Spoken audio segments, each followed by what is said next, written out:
इस वीडियो में parties in the party systems in India के सारे इंपॉर्टेंट क्वेश्चंस हम लोग करने वाले हैं, including the short answers which include 2 markers, 4 markers and the long answers. So make sure इस वीडियो को एंड तक जरूर देखो, क्योंकि 99% चांसेस है कि जो क्वेश्चंस मैंने इस वीडियो में कराए हैं they are going to be there in your final boards exam. So if you want to ensure those 8 marks from this chapter, and तक ये वीडियो जरूर देखना. और पहले वो जो सब्सक्राइब का बटन तुम्हें दिख रहा है उसको प्रेस करो. हाँ, मुझे पता है तुम लोग वीडियो देखते हो लेकिन सब्सक्राइब नहीं करते हो, तो पहले सब्सक्राइब का बटन प्रेस करो and then we will start the video. Hi everyone, this is Gitanjali and welcome to Education Vitamin. So इस चैप्टर की जो वेटेज है आपको ऑलरेडी पता ही है, 8 मार्क्स के लिए ये चैप्टर आने वाला है आपके टर्म 2 एग्जाम्स में, जिसका मतलब है कि या तो एक 6 मार्कर और एक 2 मार्कर आएगा या फिर 2 4 मार्कर्स आ सकते हैं. ये पॉसिबल डिस्ट्रीब्यूशन है क्वेश्चंस का. तो चलो सबसे पहले सारे इंपॉर्टेंट क्वेश्चंस कर लेते हैं. I have tried to include all the important questions that can come up. सारे एरियाज कवर किए हैं मैंने इस वीडियो में. बहुत ही ज्यादा इंपॉर्टेंट वीडियो है, इसका एक भी सेकंड मिस मत करना. Question number 1, assess the economic situation of India before the general elections of 1967. एक 2 मार्कर है. ये कह रहा है कि 1967 के जनरल इलेक्शन से पहले इंडिया की जो इकोनॉमिक सिचुएशन थी उसको आप असेस कीजिए. अब 2 मार्कर है, आपको पता है 2 मार्कर्स की जो वर्ड लिमिट है that is around 50 words. Okay, तो आपको 50 वर्ड्स के अंडर ये अपना आंसर इसमें लिखना है. तो आंसर आप क्या लिखेंगे? The economic situation of India before the general elections of 1967 was worse. तो इस एक वर्ड में आपने अपना आंसर को इंट्रोड्यूस कर दिया कि भाई बहुत ही बुरी हालत थी. सबसे पहले तो बहुत ही सीरियस जो है फूड क्राइसिस थे इंडिया में, क्योंकि मॉनसून फेल हो गया था and the drought conditions had developed. So serious food crisis due to failure of the monsoon and drought. पहला पॉइंट.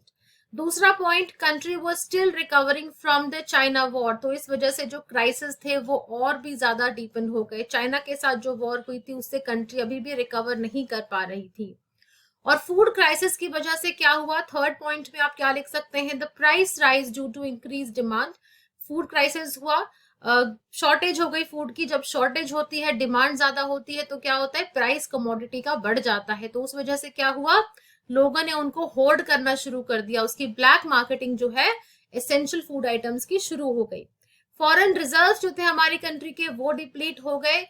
इंडस्ट्रियल प्रोडक्शन में डिक्लाइन आ गया and there was massive and wide spread poverty. कोई भी 2 points आप इसमें से लिख सकते हैं. You will get 2 marks. I hope समझ आ गया होगा कि अगर ये क्वेश्चन है तो तुम्हें क्या लिखना है. अगले क्वेश्चन पे आ जाओ. ये भी एक 2 मार्कर है. पहले 2 मार्कर्स करेंगे, फिर 4 करेंगे, फिर 6 मार्कर्स करेंगे, और केस बेस्ड क्वेश्चंस भी मैं तुम लोगों को कराने वाली हूँ. कार्टून बेस्ड जो क्वेश्चंस हैं उनका एक सेपरेट वीडियो मैं बुक 2 का और बुक 1 का अलग से बनाऊंगी. So wait for that also. Question 2 says, what main objective did Indira Gandhi want to achieve by launching a series of initiatives under the 10-point program in 1967? तो देखो 10-point program करके एक प्रोग्राम इंदिरा गांधी ने launch किया था 1967 में. तो question पूछ रहा है कि आखिरकार ये करके वो क्या अचीव करना चाहती थी. What was her objective? तो ये ऑब्जेक्टिव्स थे. How will you write your answer? The following objectives were targeted by Indira Gandhi through the 10-point programme. Number 1, control of the banks. Banks का कंट्रोल लेना पब्लिक सेक्टर में. Nationalisation of insurance. Insurance को nationalise कर दिया गया. As well as ceiling on the urban property. मतलब urban शहरों में जो है लोग कितनी प्रॉपर्टी मैक्सिमम अपने पास रख सकते हैं उसके ऊपर उन्होंने एक सीलिंग लगानी चाहिए. Next point, The program also emphasized on public distribution of food grains, क्योंकि बहुत ज्यादा प्रॉब्लम आ गई थी फूड ग्रेन्स को लेकर. तो पब्लिक डिस्ट्रीब्यूशन सिस्टम जो पीडीएस सिस्टम था उसको बढ़ावा देना. लैंड रिफॉर्म्स को इंट्रोड्यूस करना और हाउसिंग प्रोविजन. जो गरीब लोग हैं, गांव के लोग हैं, उनके लिए हाउसिंग प्रोविजंस मतलब उनको घर दिलाना. This was also the objective of this 10-point programme. तो ये दोनों पॉइंट्स आप लिखेंगे. पहला बैंक्स, इंश्योरेंस और अर्बन प्रॉपर्टी वाला. दूसरा पॉइंट आप लिखेंगे public distribution of food grains, land reforms and housing provisions. Coming to question 3, what does defection stand for? बहुत बहुत बहुत ज्यादा इंपॉर्टेंट क्वेश्चन है ये, वेरी वेरी वेरी इंपॉर्टेंट। जितना वेरी लगा उसके सामने उतना ही कम है। ये शॉर्ट में भी आ सकता है, मतलब 2 मार्क्स में भी आ सकता है, 4 में भी आ सकता है और 6 मार्क्स में भी ये क्वेश्चन जो है आ सकता है, तो इसको बहुत ध्यान से सुनना। What does defection stand for in Indian politics? Defection का मतलब आपको बताना है। And highlight any 2 demerits. Demerits मतलब इसकी 2 कमियां क्या है। डिफेक्शन जब आता है तो उसके साथ क्या क्या प्रॉब्लम्स आती हैं वो आपको बतानी है। तो कैसे आंसर देंगे इसका?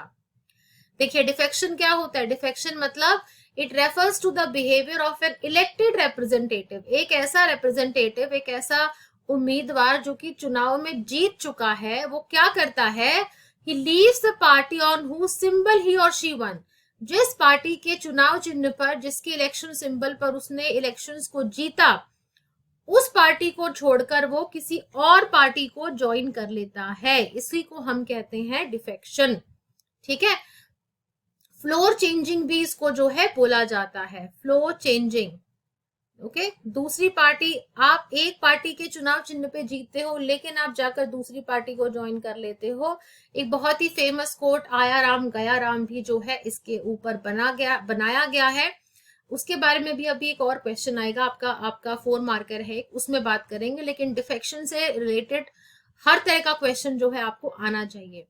It played an important role in the formation and collapse of government. तो यही है इसकी इंपॉर्टेंस कि भाई गवर्नमेंट्स को बनाने में और गवर्नमेंट्स को तोड़ने में इसका बहुत बड़ा रोल रहता है।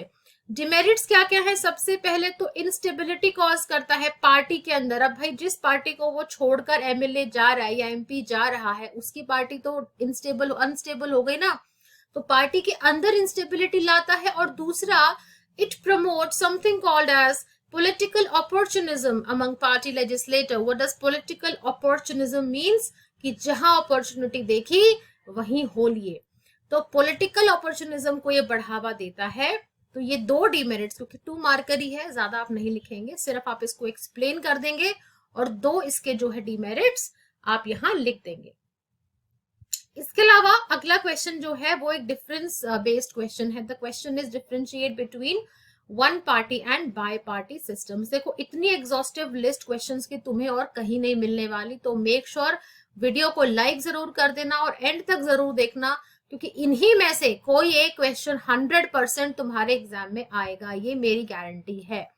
सोशियोलॉजी में जितने क्वेश्चंस मैंने कराए थे, all of them came in your boards exam, इन्हीं वीडियोस में जो थे। तो इस वीडियो को जरूर ध्यान से देखना, ये क्वेश्चन जरूर तुम्हारे एग्जाम में आएंगे।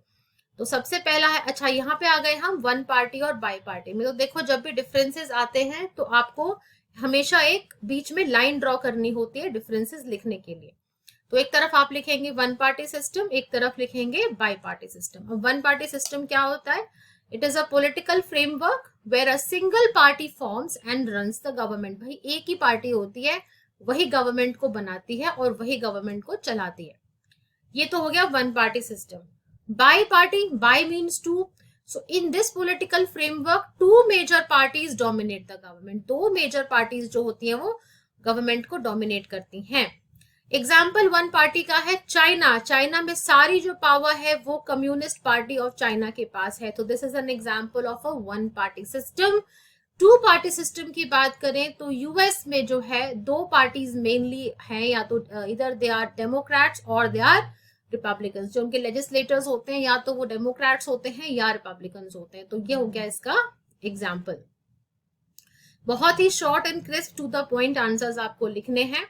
आप ये भी कर सकते हो कि वीडियो को पॉज करके सिर्फ क्वेश्चन का आंसर लिख कर देखो और फिर ये देखो कि तुम्हारे पॉइंट्स और मेरे पॉइंट्स मैच हो रहे हैं कि नहीं हो रहे हैं। This is also how you can utilise my videos. Question 5 की बात करें तो ये कहता है कि how did the dominance of Congress party. देखो क्वेश्चंस जो है थोड़े से ट्रिकी भी आ सकते हैं, पूछा गया होगा जो चीज जो कॉन्सेप्ट वो बहुत इजी होगा, लेकिन जिस तरह पूछेंगे वो थोड़ा सा ट्विस्टेड हो सकता है। So make sure you read the question very very carefully. अब ये क्वेश्चन देखो, how did the dominance of Congress party on the first three general elections help in establishing a democratic setup in India? मतलब कि Congress party, देखो ये नहीं पूछ रहा है कि क्यों वो जीती, क्वेश्चन है कि ये जो डोमिनेंस थी, 3 बार जो जीती है कांग्रेस पहले 3 जनरल इलेक्शंस में, उसकी वजह से इंडिया में एक डेमोक्रेटिक सेटअप कैसे हो पाया, तो उसकी जीत को लिंक किया जा रहा है इंडिया में डेमोक्रेसी के सेटअप से, कि इसी वजह से जो है इंडिया में डेमोक्रेसी स्टेबल हो पाई। How? This you need to prove. तो देखिए अब आप क्या लिखेंगे। सबसे पहले तो आपको पता है कांग्रेस जो है it served as a social and ideological coalition. Coalition देखो, कोलिशन तो आप बोलोगे मैम पार्टीज के बीच में होता है, नहीं, कोलिशन एक पार्टी के अंदर भी हो सकता है। देखो एक पार्टी में अलग अलग आइडियोलॉजीज के लोग होते हैं, सोशल जो उनकी कंडीशंस होती हैं वो भी अलग अलग होती हैं, मतलब सोशल रैंकिंग उनकी, और जो उनके आइडियाज होते हैं वो भी अलग अलग हो सकते हैं। तो कांग्रेस में ऐसा ही था, बहुत सारी सोशल रैंक से बिलोंग करने वाले लोग और बहुत सारी आइडियोलॉजीज के लोग उसमें एक साथ थे। It not only accommodated numerous castes and classes, but different ideologies also. तो सोशल कोalition कैसा था, बहुत अलग अलग कास्ट और क्लास के लोग इसके अंदर मौजूद थे। तो इसलिए ये जो कांग्रेस थी एक सोशल कोalition का काम करती थी। और इसके अलावा अलग अलग आइडियोलॉजीज भी थी इसके अंदर, जैसे कि रेवोल्यूशनरीज भी थे तो दूसरी तरफ पैसिफिस्ट भी थे। रेवोल्यूशनरी वो लोग होते हैं जो क्रांति में, रेवोल्यूशन में बिलीव करते हैं। पैसिफिस्ट होते हैं जो शांति में बिलीव करते हैं कि हमें शांति बना के रखनी चाहिए, ठीक है। अलग अलग तरह के ग्रुप्स, ऑपोजिंग ग्रुप्स जो है सेम पार्टी में अकोमोडेट हो रखे थे। सो दैट इज वाई एक स्टेबिलिटी थी इस पार्टी के अंदर।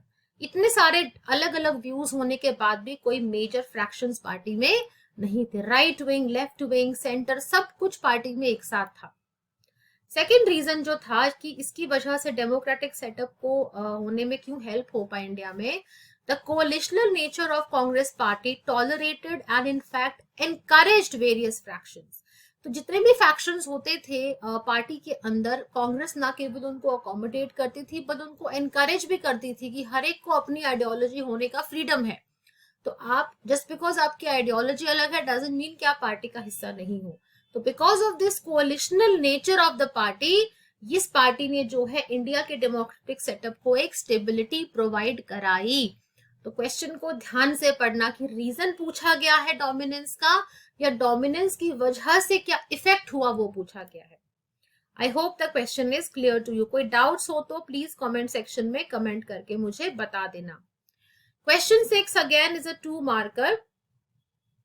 Examine the factors which helped V.V. Giri to become the president of India. जिसने चैप्टर ध्यान से पढ़ा होगा उसको पता है कि V.V. गिरी जो थे उस वक्त वाइस प्रेसिडेंट थे इंडिया के, right.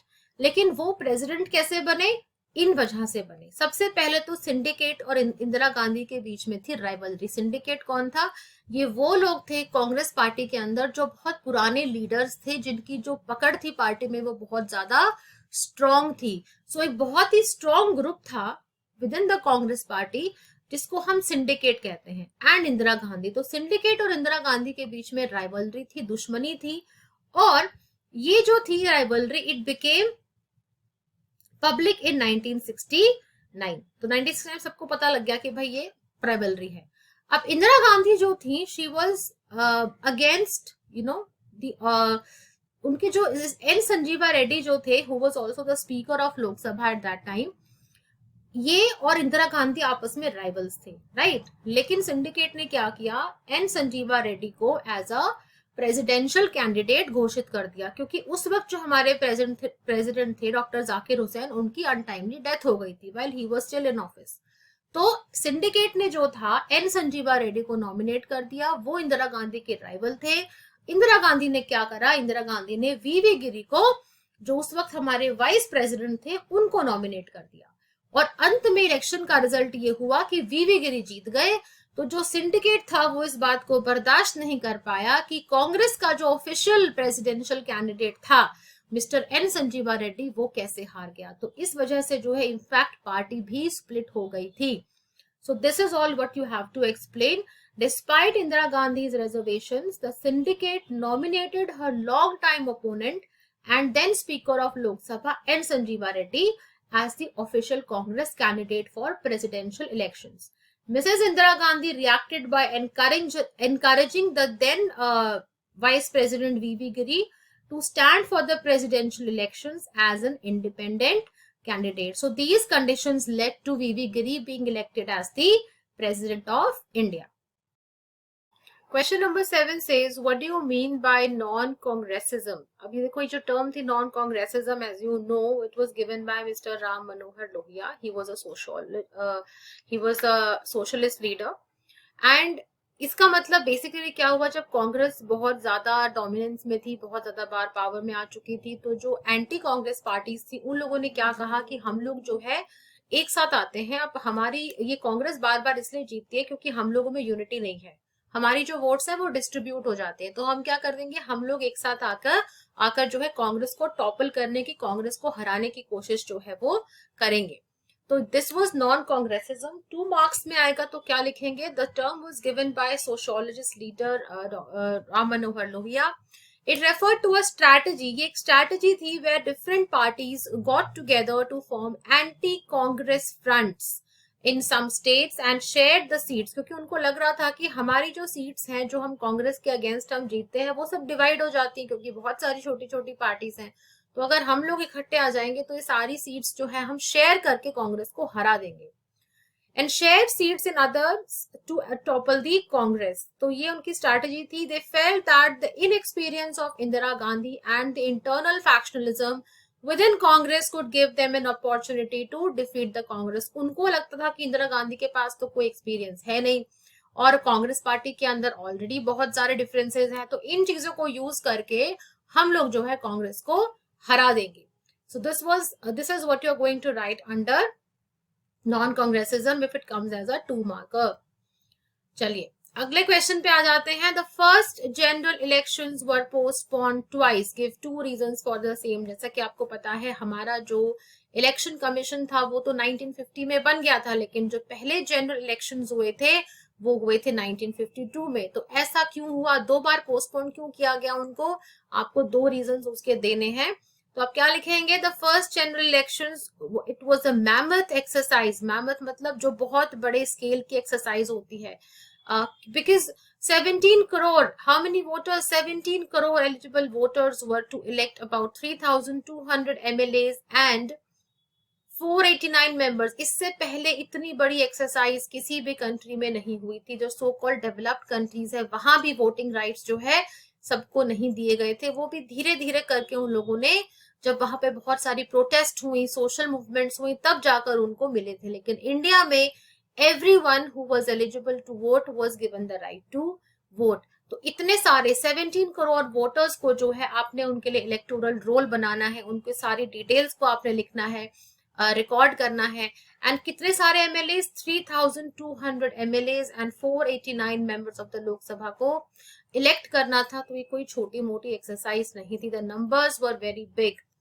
Secondly, only 15% of the voters were literate। इन 17 करोड़ लोगों में से सिर्फ 15% लोग ही ऐसे थे जो लिटरेट थे।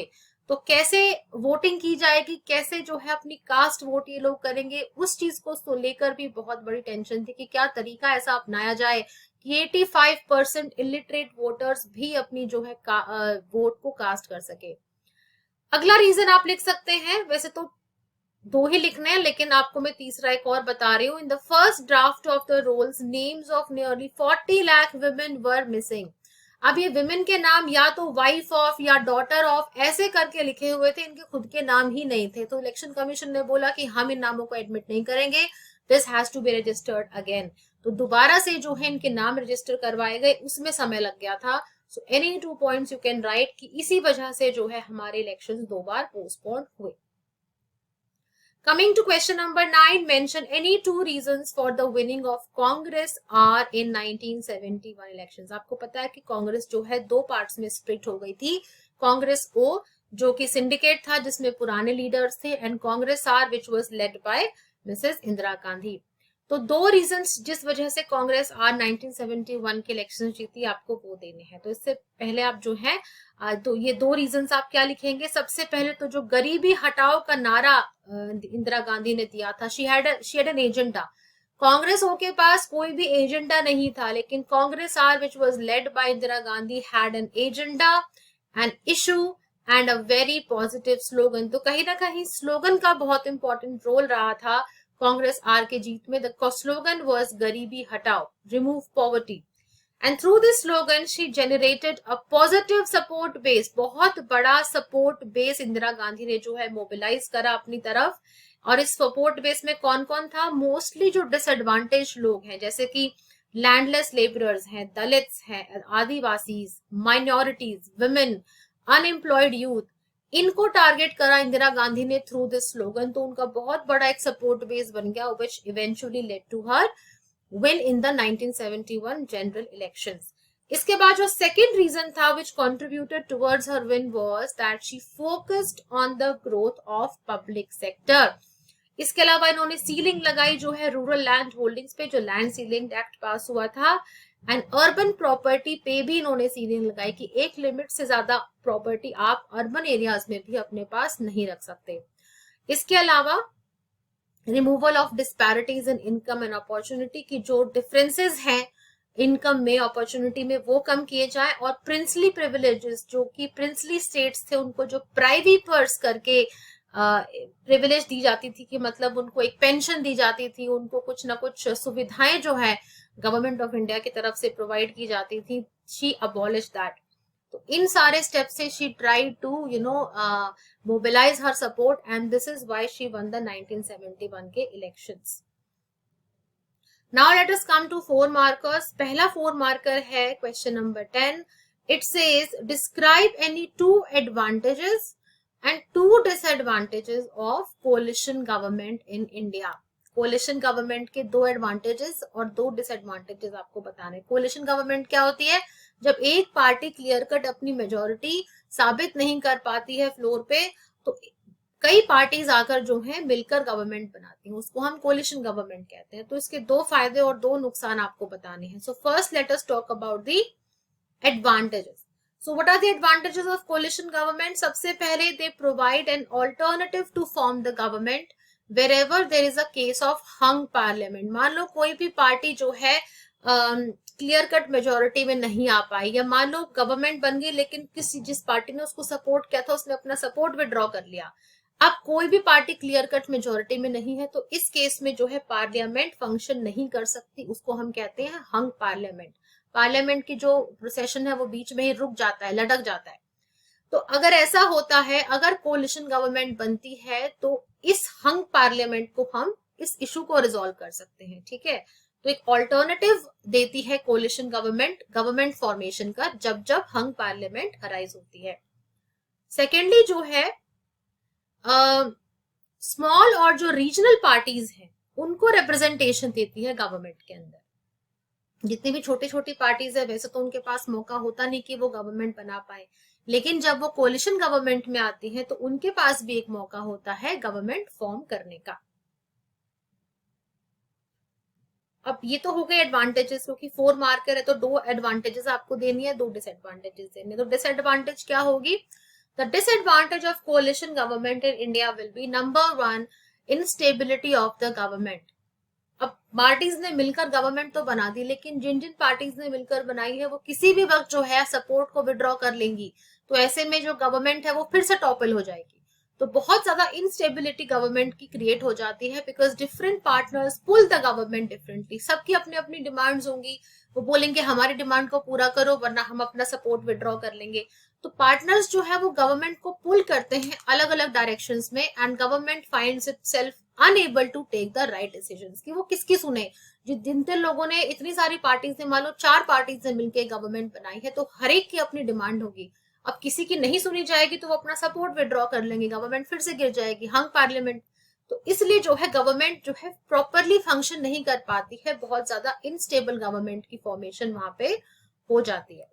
Secondly, it reduces the credibility of the office of the CM और पीएम. अगर मान लो स्टेट लेजिस्लेशन में या सेंट्रल गवर्नमेंट में कहीं भी एक कोलिशन गवर्नमेंट आती है, तो सीएम और पीएम का जो ऑफिस है, जो कि इतना हाई रिस्पॉन्सिबिलिटी का ऑफिस है, इसके पास बहुत सारी पावर्स होती हैं, इनकी क्रेडिबिलिटी भी जो है क्वेश्चन में आ जाती है, क्योंकि वो खुद से कोई इंडिपेंडेंट फैसला नहीं ले पाते. उनको अपने कोलिशन पार्टनर्स को प्लीज करना होता है, उनकी डिमांड्स को मानना होता है. So their credibility reduces, because इनका जो टेन्योर है, जैसे ही उस पार्टी ने अपना सपोर्ट विड्रॉ किया, सीएम और पीएम की सीट गई.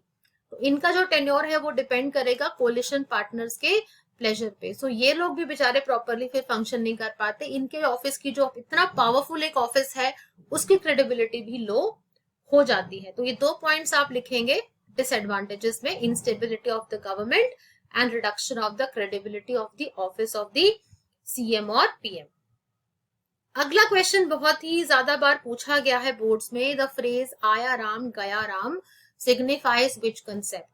तो हुआ क्या था कि 1967 के इलेक्शंस में हरियाणा में एक एमएलए थे मिस्टर गया लाल, तो इन्होंने जो है 15 दिन में 3 बार अपनी पार्टी चेंज की थी।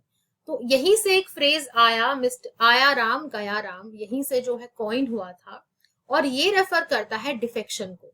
सो the phrase Aya Ram Gaya Ram became popular in the political vocabulary in India to describe the practice of frequent floor crossing. Floor crossing क्या होती है? इधर से उतर के उधर चले गए, एक पार्टी से ऑपोजिशन को ज्वाइन कर लिया, फिर उसको छोड़कर वापस पार्टी में आ गए, तो this is called floor crossing. तो जब ये बहुत फ्रीक्वेंटली होती है, मान लो कोई भी कैंडिडेट एक पर्टिकुलर पार्टी के इलेक्शन सिंबल पे इलेक्शन जीतता है, लेकिन जैसे ही वो जीता उसने पार्टी चेंज करके ऑपोजिशन को ज्वाइन कर लिया, या फिर ऑपोजिशन को छोड़कर फिर से अपनी ओरिजिनल पार्टी में आ गया, इसे कहते हैं शिफ्टिंग ऑफ पॉलिटिकल लॉयल्टी। जिस पार्टी की तरफ आप लॉयल हो वो लॉयल्टी आपकी बदल रही है बार बार, आप कभी किसी पार्टी में जा रहे हो, कभी किसी पार्टी में जा रहे हो। So that is called as Aaya Ram and गया Ram. It was developed by Haryana MLA Gaya Lal in 1967, who changed his party thrice in a fortnight. 15 दिन में, fortnight मतलब 15 दिन में 3 बार उन्होंने अपनी पार्टी चेंज की, लेकिन अल्टीमेटली जो है कॉन्स्टिट्यूशन, इसको हम डिफेक्शन भी कहते हैं, the same thing is called defection. Constitution को इसके बाद अमेंड किया गया टू प्रिवेंट डिफेक्शंस, राइट। अब इसके बाद ये देख लेते हैं इसका इम्पैक्ट क्या है पॉलिटिकल सिस्टम पे, कि अगर कोई कैंडिडेट या कैंडिडेट्स डिफेक्शन करते हैं, बार बार फ्लोर क्रॉसिंग करते हैं, तो उसका क्या इम्पैक्ट पड़ता है। सबसे पहले again it will lead to instability within a political party. तो पार्टी के अंदर इंस्टेबिलिटी आएगी, क्योंकि बार बार कोई आ रहा है कोई जा रहा है, तो आपकी पार्टी स्टेबल नहीं हो पाएगी। सेकेंडली पॉलिटिकल अपॉर्चुनिज्म, जिसको जहां अपॉर्चुनिटी दिखेगी वो उस पार्टी को ज्वाइन कर लेगा, तो पॉलिटिकल अपॉर्चुनिज्म को ये प्रमोट करता है। जो फेथ है कॉमन मैन का पॉलिटिकल सिस्टम में, वो कहीं ना कहीं रोड हो जाता है, वो कहीं ना कहीं खतरे के दायरे में आ जाता है, क्योंकि उनको लगता है कि इन पॉलिटिशियंस का तो कोई दीन ईमान है ही नहीं, जब देखो जिस पार्टी को ज्वाइन कर लेते हैं, इनको तो अपना फायदा देखना है। तो जो एक कॉमन मैन का फेथ है पॉलिटिकल सिस्टम में, that also gets eroded and also it causes unstable government. ठीक है, तो ये चारों जो है रीजंस आपको इसके जो डीमेरिट्स हैं। डिफेक्शन पे बहुत बार क्वेश्चन आया हुआ है, आया राम गया राम पे कार्टून बेस्ड क्वेश्चंस भी आए हुए हैं, केस स्टडी बेस्ड भी आए हुए हैं, 2 मार्कर 4 मार्कर 6 मार्कर, हर तरह के क्वेश्चन डिफेक्शन पे पूछे गए हैं। तो ये टॉपिक बहुत ही ज्यादा इंपॉर्टेंट है, इसको अच्छे से प्रिपेयर कर लेना। Coming to question number 12, which is also a 4 marker. This question says, explain any 4 reasons for the dominance of the Congress party in the first 3 general elections. मतलब जो हमारे पहले 3 जनरल इलेक्शंस हुए थे, उसमें कांग्रेस पार्टी की डोमिनेंस के कोई भी 4 रीजंस आपको देने हैं कि क्यों हर बार कांग्रेस पार्टी ही जो है उसमें जीतती थी। So this is how you will write your answer. You will say the main reasons for the dominance of Congress party in the first 3 general elections were, number 1, it inherited the legacy of the national movement. मतलब national movement से ही जो है Congress was the only party that people knew of. हमारे freedom struggle का ये बहुत important हिस्सा रही थी। And also it was the only party to have an organisation. जिस समय बाकी पार्टीज इलेक्शंस लड़ने की तैयारी कर रही थी, उस समय ऑलरेडी इनका एक ऑर्गेनाइजेशन पूरी कंट्री में स्प्रेड था। So they were the only party to have an organisation. तो इनके पास एक फर्स्ट मूवर एडवांटेज डेफिनेटली था। This was one of the first reasons. Second reason आप लिखेंगे, the Congress party was supported by the elites, educated business class and middle class people. और इनके साथ साथ जो है पेजेंट्स का भी सपोर्ट था इनके पास, क्योंकि इनका जो नेचर था वो सोशलिस्ट नेचर भी था। जैसा कि हमको पता है कांग्रेस में बहुत सारी अलग अलग आइडियोलॉजीज एक ही अम्ब्रेला के नीचे रहती थी। It had room for different ideologies to grow and mature. तो हर तरीके की जो है क्लास, कास्ट, आइडियोलॉजीज के लोग इसमें इसको सपोर्ट करते थे। तो इसी वजह से इसका जो सपोर्ट बेस था वो बहुत ज्यादा वाइड था। The next reason would be that the leadership expanded beyond, सिर्फ एलीट क्लास ही नहीं इनकी लीडरशिप में थी, बल्कि एग्रीकल्चर बेस्ड लीडर्स भी थे इनके पास, जिनके पास एक रूरल ओरिएंटेशन थी, जो रूरल क्राउड्स को मोबिलाइज कर सकते थे। तो एलीट और रूरल का कॉम्बिनेशन इस पार्टी के पास था, दोनों के ही वोट बैंक्स इनके पास थे। And then you will write that it served as a platform for many organizations and parties with their own constitution and organizational structures to function within it. अपने ही अंदर इसने कई सारी पार्टीज जिनके खुद की कॉन्स्टिट्यूशंस थे, खुद के स्ट्रक्चर्स थे, उनको ग्रो इसने कराया। तो इस वजह से जो है it could achieve what it achieved. It won the first 3 general elections with a huge margin. इसके बाद बेटा आ जाते हैं लॉन्ग आंसर टाइप क्वेश्चंस पे, जो कि आपके 6 मार्कर्स हैं। आपको पता ही है फाइनल एग्जाम में 2 मार्कर्स, 4 मार्कर्स एंड 6 मार्कर्स जो है वो आने वाले हैं। तो 6 मार्कर्स का जो वर्ड लिमिट बताया गया है वो है अबाउट 170 वर्ड्स। 2 मार्कर्स को आपको लिखना है अराउंड 50, आपके जो 4 मार्कर्स हैं वो अराउंड 100 वर्ड्स एंड 6 मार्कर्स आपको अराउंड 170 वर्ड्स पे आंसर करने हैं। तो पहला जो 6 मार्कर है वो है assess any 3 challenges that the Congress party had to face। 1964 से 72 के बीच में कौन से ऐसे 3 challenges थे जो कि कांग्रेस पार्टी को फेस करने पड़े। So you will write down that the 3 challenges that it had to face were, number 1 political succession, कि नेहरू की डेथ के बाद अगला सक्सेसर कौन बनेगा। देयर वर डाउट्स कि भाई डेमोक्रेसी भी सरवाइव कर पाएगी या नहीं कर पाएगी, because now Nehru was dead. तो डेमोक्रेसी बनाने का डिसीजन लेकर कहीं हमने गलत तो नहीं किया इंडिया को, एक बहुत बड़ा डाउट था कि सक्सेसर कौन बनेगा। जो पार्टी के प्रेसिडेंट थे Mr K Kamaraj, he wanted Mr Lal Bahadur Shastri to be our prime minister, जो कि इवेंचुअली बने भी हमारे सेकंड पीएम। लेकिन उनकी अनटाइमली डेथ के बाद जो है एक इंटेंस कंपटीशन हो गया था between Morarji Desai and Indira Gandhi, and as all of you know Indira Gandhi became the next PM. तो सक्सेशन को लेके बहुत बड़ी एक प्रॉब्लम जो थी वो क्रिएट हो गई थी। The next problem was emergence of non Congressism. तो जब कांग्रेस पार्टी इतनी ज्यादा फेमस हो गई, इलेक्शन के बाद इलेक्शन वो जीतती जा रही थी, तो जो बाकी छोटी छोटी पार्टीज थी, रीजनल पार्टीज थी, उनको बहुत टेंशन हो गई कि अब हम लोग क्या करेंगे। तो उन्होंने देखा कि भाई हम लोग इसलिए बार बार हारते हैं क्योंकि हमारी तरफ की जो सीट्स हैं वो डिवाइडेड है बहुत ज्यादा, इतनी सारी पार्टीज हैं। हम लोग अगर एक साथ आ जाए तो हम कांग्रेस को डेफिनेटली जो है चुनौती दे सकते हैं, उसको हरा सकते हैं। तो ये जब छोटी छोटी पार्टीज जो अपोज करती थी कांग्रेस को, इनको हमने नॉन कांग्रेसिज्म का नाम दिया है, और ये जो टर्म थी ये कॉइन की थी मिस्टर राम मनोहर लोहिया ने। So the opposition parties realise that the division of the votes kept the Congress in power, क्योंकि उनकी वोट्स डिवाइड हो जाती थी, तो इसीलिए कांग्रेस बार बार जो है पावर में आती थी। इनफैक्ट पहले जनरल इलेक्शंस में कांग्रेस को सिर्फ 45% वोट्स मिले थे, लेकिन फिर भी उसने गवर्नमेंट फॉर्म की थी, क्योंकि बाकी जो वोट्स थी वो डिवाइडेड थी छोटी छोटी पार्टीज के बीच में। So they joined hands to form an anti-Congress front, कि हम कांग्रेस के खिलाफ खड़े होंगे, and this strategy was called as non-Congressism। तो ये और चैलेंज था जो कांग्रेस को फेस करना था।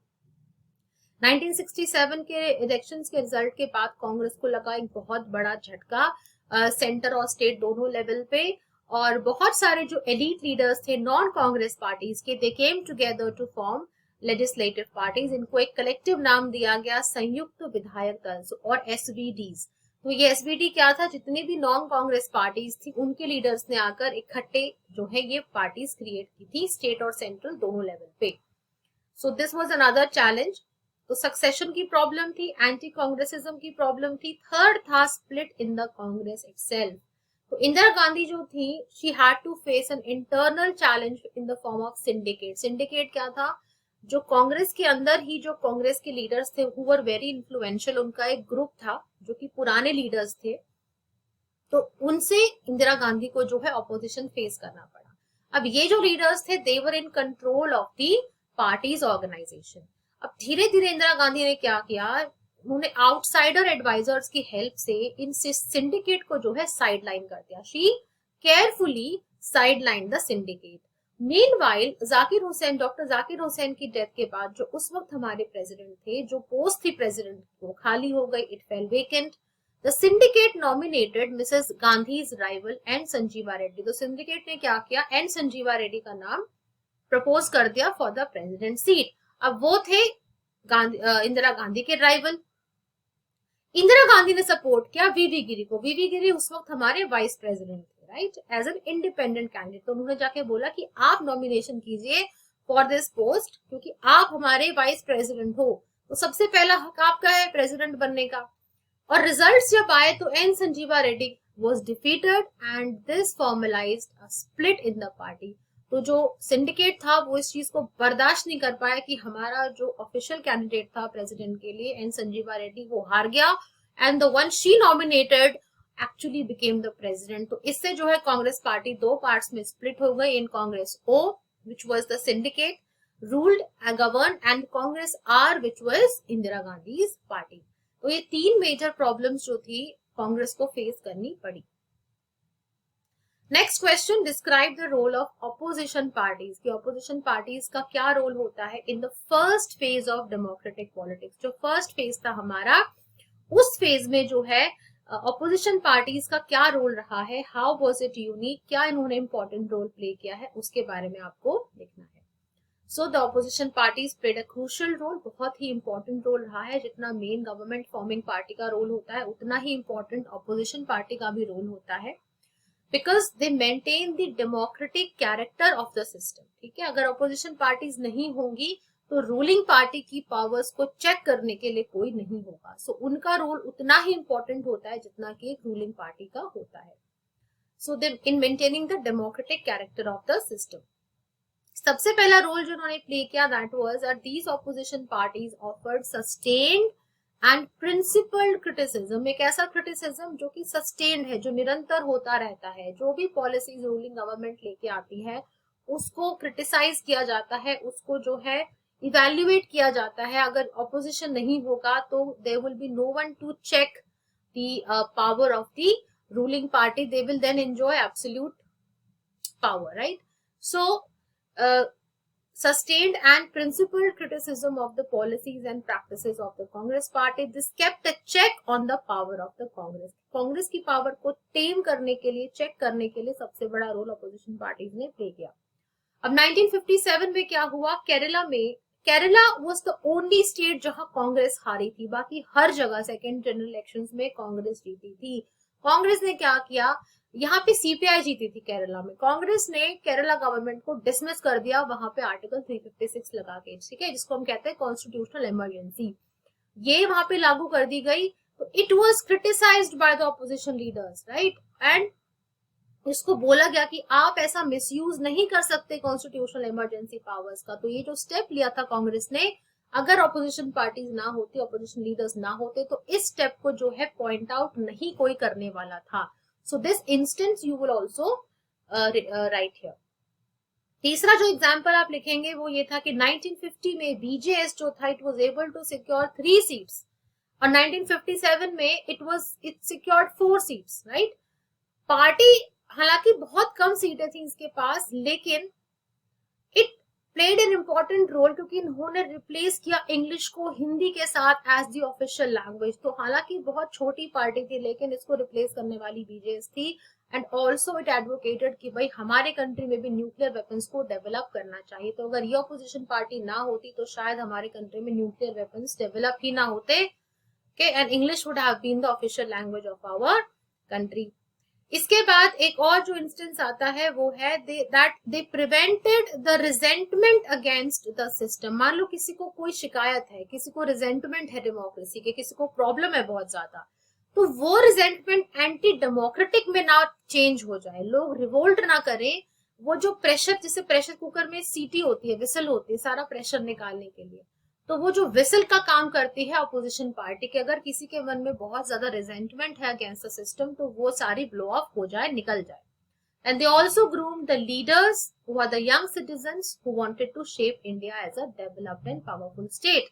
तो यंग लोगों को भी इन लोगों ने बहुत ज्यादा मोटिवेट किया, उनको ग्रूम किया फ्यूचर लीडर्स के तरह।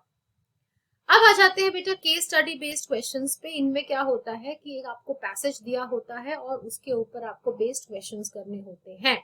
सो एक यहाँ पे एग्जांपल मैंने आपको दिया है, कार्टून बेस्ड और केस बेस्ड क्वेश्चंस का मैं एक सेपरेट वीडियो बनाऊंगी बुक 1 और बुक 2 के लिए, मेक श्योर आप उनको जरूर देखें। तो ये क्वेश्चन है, read the passage and answer the questions below. Indian democracy was never so close to a two party system as it was during the 1977 elections. However, the next few years saw a complete change. Soon after its defeat, the Indian National Congress split into two groups. The Janata Party also went through major conclusions. David Butler, Ashok Lahiri and Pranay Roy, Partha Chatterjee. Okay. What made the party system in India look like a two-party system in 1970? ऐसा क्या हुआ कि कांग्रेस की जो domination थी वो challenge हुई? India के पार्टी सिस्टम को टू पार्टी सिस्टम में कैसे उसको देखा गया? So the answer will be emergence of the Janata Party as a majority winner at the center for the first time since independence made it look like a two party system. तो पहली बार एक ऐसी party emerge होके आई थी जिसने कांग्रेस को challenge किया था, एंड हम कह सकते हैं कि वहां से जो है by party system was born. Second question says many more parties existed in 1977, लेकिन फिर भी इसको टू पार्टी सिस्टम क्यों कहा गया है? Why is the author describing this period as a two party system, close to two party system? Because although more than just two parties existed, the author described this period as close to two party because only two major parties, majorly तो दो ही थी ना, Congress and the Janata Party, they had the mass based support. Major जो थी वो दो ही थी, तो मोबिलाइजेशन जो थी लोगों की और जो सपोर्ट था वो इन्हीं दो के पास था to form the majority government, इसीलिए जो है इसको टू पार्टी सिस्टम कहा गया है।